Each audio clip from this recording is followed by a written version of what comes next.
Hi, I'm Dr. William B. Rogers, board-certified psychiatrist in Tyler, Texas. Thanks for checking out my website on Medem.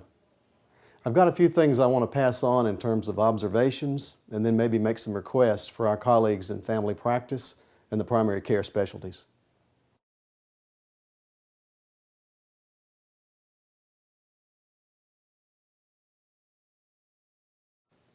Over the last year, I've seen several veterans from the Iraq and Afghanistan wars.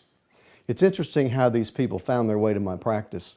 They were referred not from the VA, but from clergymen, from local family practice physicians, and from Vietnam veterans who knew their families.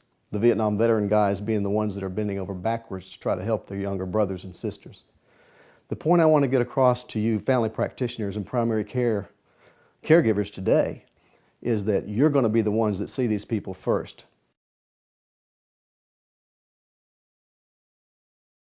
As I interview these people, what we're finding out is that when they're mustered out of the service, be it the Navy, Marines, Army, or Air Force, as they come back to the United States, they want to get home to their loved ones fast. And so they're not telling people on active duty that they're having difficulties, psychological difficulties that later are going to manifest in their home community as post-traumatic stress disorder.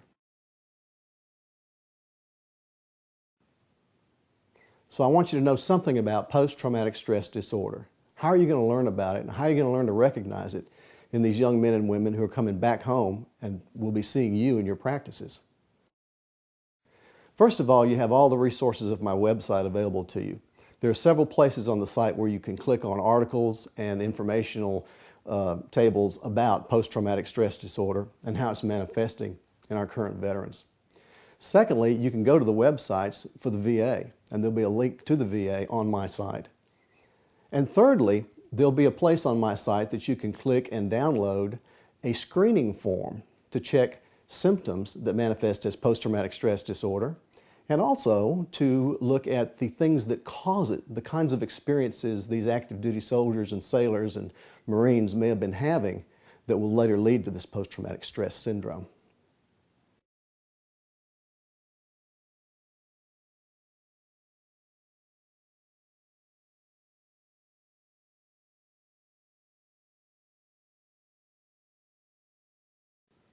Are you going to have to send them to see a psychiatrist? Maybe. Will you send them to the VA? You may try, but even the VA is admitting right now it's hard to handle the masses of people that are going to be coming back, and it takes a long time to get into the VA if they can. Several of the veterans I've treated as an interim measure until they could get into the VA. All the time working to keep them home in the community, keep them at their jobs, keep them adjusting to their families, and keeping them from having to go into a hospital. I asked one of my patients who's a Vietnam veteran, what can we best do to help these younger people coming back? He said, get to them before they start drinking. What that means, of course, is we have to make our interventions before people that are having psychological difficulties start self-medicating. The prognosis for almost total recovery from post-traumatic stress disorder while it's still acute is very good. The prognosis for recovery is much worse if the individual begins self-medicating with alcohol or other substances. And the prognosis for complete recovery is miserable if the individual goes 7 or more years without treatment. The first experience these soldiers, sailors, Marines, and airmen are going to have when they come home is they're going to feel strange, they're going to feel like they don't fit in with their families and friends. They may notice they have a temper problem, especially when it comes to dealing with authority, when authority is not being just or being appropriate with them. They're going to get into these kind of problems, and their families are going to notice they're just not the same. Old friends won't seem the same. The town won't seem the same. That's the point where somebody needs to pick up that there's trouble going on and start doing some supportive interventions.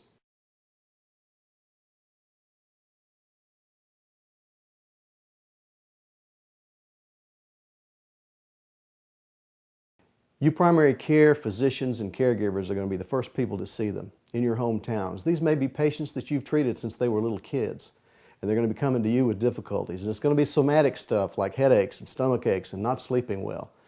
The family practice doctor in our town that referred a patient to me was referring him because he was depressed.